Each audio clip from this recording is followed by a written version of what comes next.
نبی کریم صلی اللہ علیہ وسلم کی ولادت با سعادت کب ہوئی، کس جگہ پر ہوئی، اور آپ علیہ السلام کی ولادت کی تاریخ کیا ہے، اور اسی کے ساتھ ولادت کے وقت کے وہ کون سے حالات اور واقعات تھے، آج کی نشست میں انشاءاللہ مختصراً اس بات کو ذکر کیا جائے گا۔ سب سے پہلی بات، جیسے کہ پہلے بھی ذکر کیا گیا، کہ نبی کریم صلی اللہ علیہ وسلم کی ولادت با سعادت جو واقعہ فیل تھا، اس واقعے کے 50 یا 55 دن بعد آپ کی ولادت با سعادت ہوئی، اور مکہ مکرمہ میں اللہ کے حبیب صلی اللہ علیہ وسلم کی ولادت ہوئی، اور ایک قول کے مطابق صبح صادق کے وقت ابو طالب کے مکان میں آپ کی ولادت ہوئی۔ اب اگلی چیز جو بڑی انتہائی اہمیت ہے، اور وہ یہ کہ اللہ تعالیٰ کے حبیب صلی اللہ علیہ وسلم کی ولادت کی تاریخ کیا ہے۔ ہمارے ہاں مشہور و معروف یہی بات ہے کہ 12 ربیع الاول کو نبی کریم صلی اللہ علیہ وسلم کی ولادت با سعادت ہوئی۔ اس حوالے سے شعر بھی کہا جاتا ہے 12 ربیع الاول کو آیا ہے دور یتیم، یعنی نعتوں کے اندر بھی یہ شعر ہمارے ہاں اتنا معروف و مشہور ہو گیا کہ جس نے ہمیں 12 ربیع الاول کا کہہ دیا، ہم بھی اسی بات کی طرف چلتے رہے۔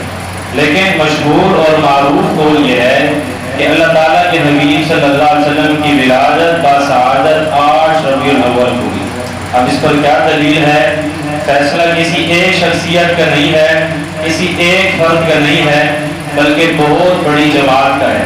سب سے پہلی چیز یہ رئیس المفسرین، مفسرین کے امام حضرت عبداللہ بن عباس رضی اللہ تعالیٰ عنہ، وہ فرماتے ہیں کہ حضور علیہ السلام کی ولادت با سعادت 8 ربیع الاول ہوئی۔ تو آپ حضرات کے سامنے پہلی بات مفسرین کے امام جو کہ قرآن مجید کی تشریح کرتے ہیں، تفسیر کرتے ہیں، ان کا فیصلہ بھی آپ کے سامنے آ گیا کہ وہ یہ فرماتے ہیں کہ آپ کی ولادت 12 کو نہ ہوئی بلکہ 8 ربیع الاول کو ہوئی۔ دوسری دلیل اس پر تمام محدثین کا اتفاق ہے۔ محدثین انہی کو کہا جاتا ہے جو کہ اللہ تعالیٰ کے حبیب صلی اللہ علیہ وسلم کے تمام فرامین کو، آپ کی ہر بات کو امت تک پہنچاتے ہیں۔ تو وہ حضرات جو اتنی ذمہ داری کا منصب سنبھالتے ہیں، تو وہ بڑی ذمہ داری کے ساتھ کوئی بھی بات بیان کرتے ہیں، یعنی وہ ایسے نہیں ہے کہ بس جو بھی بات دل میں آئے، دماغ میں آئے، اس کو امت تک بیان کر دیا۔ وہ بڑی ذمہ داری کے ساتھ ہر بات کو اللہ تعالیٰ کے حبیب صلی اللہ علیہ وسلم سے لے کر امت تک پہنچاتے ہیں۔ تو وہ حضرات کی ذمہ داری کے ساتھ جمہور محدثین، یعنی ایک یا دو محدث کی بات نہیں ہے، محدثین کی ایک بہت بڑی جماعت ہے،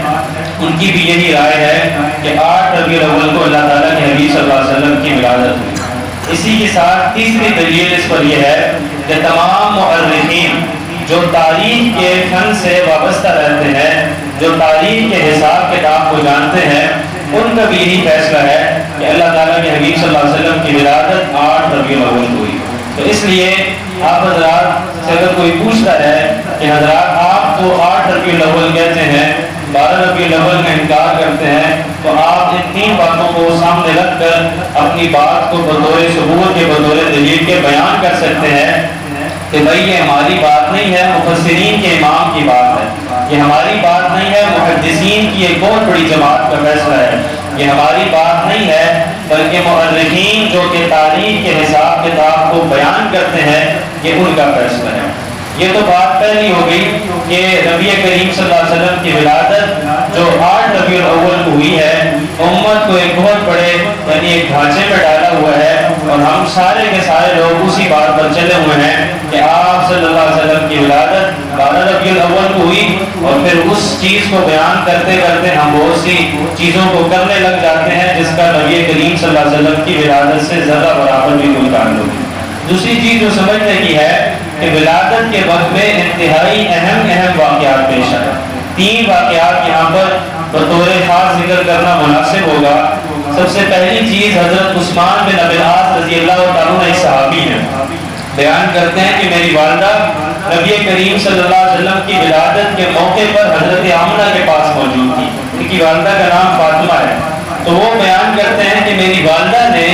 آپ صلی اللہ علیہ وسلم کی ولادت کے وقت جو حالات اور وہاں کی کیفیات تھیں ان کو دیکھا، اور کیا حالات تھے بیان کرتی ہیں کہ تمام کے تمام جو ان کا جو گھر تھا، جس گھر میں حضرت آمنہ موجود تھی، وہ تمام کا تمام گھر نور سے بھر گیا، اور آسمان کے ستارے زمین کی طرف جھکے آ رہے تھے۔ مجھے اس بات کا خدشہ ہونے لگا کہ کہیں یہ ستارے مجھ پر ہی آ کر نہ گر جائیں۔ یہ پہلا واقعہ ہے۔ دوسرا واقعہ حضرت ارباز بن ساریہ رضی اللہ عنہ کا ہے۔ بیان کرتے ہیں کہ میری والدہ ماجدہ نے بھی نبی کریم صلی اللہ علیہ وسلم کی ولادت کے وقت ایک نور دیکھا جس سے شام کے محلات روشن ہو گئے۔ اور تیسری یہاں پر ایک اہم جو یعنی روایت ہے وہ یہ ہے کہ ایک یہودی تاجر تھا جو مکہ مکرمہ کے اندر ہی رہا کرتا تھا، اور اس کا مقصد تجارت تھی۔ تو جب وہ مکہ مکرمہ میں مقیم تھا، وہاں پر اس نے پڑاؤ ڈالا ہوا تھا، تو جس رات میں اللہ تعالیٰ کے حبیب صلی اللہ علیہ وسلم کی ولادت ہوئی، تو اس رات میں اس نے مکہ والوں سے، قریش والوں سے کہا کہ کیا آج کی رات میں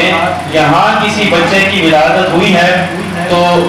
لوگوں نے کہا، قریش والوں نے کہا کہ ہمیں اس بات کا علم نہیں ہے کہ یہاں آج کی رات میں کوئی بچہ پیدا ہوا ہے یا نہیں ہوا۔ تو پھر اس نے کہا کہ آج کی رات میں ایک بچہ پیدا ہونے والا ہے جس کو یعنی نبوت بھی عطا کی جائے گی، اور اس کے دونوں کندھوں کے درمیان میں مہر نبوت ہوگی، اور جب اس کی پیدائش ہوگی تو پیدائش کے بعد وہ 2 دن تک اپنی ماں کا دودھ نہیں پیے گا، کیونکہ کسی جنی نے اس کے منہ پر انگلی رکھ دی ہے۔ تو وہ ان کو جا کر کہتا ہے کہ جاؤ جا کر تحقیق کرو کیا اس قسم کے حالات اور واقعات اس روئے زمین پر رونما ہوئے ہیں یا نہیں ہوئے۔ تو لوگ جاتے ہیں، جا کر پتہ کرتے ہیں، تو پتہ چلتا ہے کہ عبداللہ بن عبد المطلب کے ہاں ایک بچے کی ولادت ہوئی ہے۔ تو وہ فوراً جاتا ہے اور جا کر آپ علیہ السلام کو دیکھتا ہے، اور دونوں کندھوں کے درمیان میں جب مہر نبوت دیکھتا ہے تو فوراً دیکھتے ساتھ ہی بے ہوش ہو جاتا ہے۔ اور کیونکہ یہودی تھا، بنی اسرائیل سے اس کا تعلق تھا، جب ہوش میں آتا ہے تو قسم کھاتا ہے، اور اس کے الفاظ یہ ہیں، وہ کہتا ہے کہ واللہ یہ جو بچہ ہے تم پر ایک ایسا حملہ کرے گا، یعنی قریش سے خطاب کرتے ہوئے بات کرتا ہے کہ تم پر ایک ایسا حملہ کرے گا جس کی خبر مشرق سے لے کر مغرب تک تمام روئے زمین پر پھیل جائے گی۔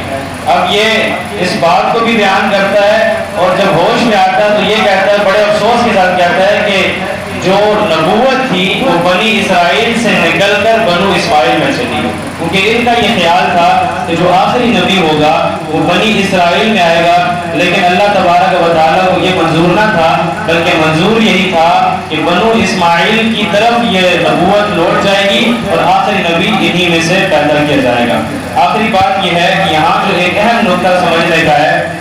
کہ حضرت عثمان رضی اللہ عنہ کی والدہ نے جب یہ دیکھا کہ نبی کریم صلی اللہ علیہ وسلم کی ولادت ہوئی تو آسمان سے ستارے زمین کی طرف جھکے آ رہے ہیں۔ اس میں کیا ایک پیغام تھا؟ یہی پیغام تھا کہ آسمان سے رشد و ہدایت کے پیغامات کا نزول کا سلسلہ اب شروع ہونے والا ہے۔ زمین پر جتنی بھی کفر و شرک کے سلسلے رونما ہو چکے ہیں یا برپا ہے، اللہ تبارک و تعالیٰ اس رشد و ہدایت کے پیغام کے ذریعے سے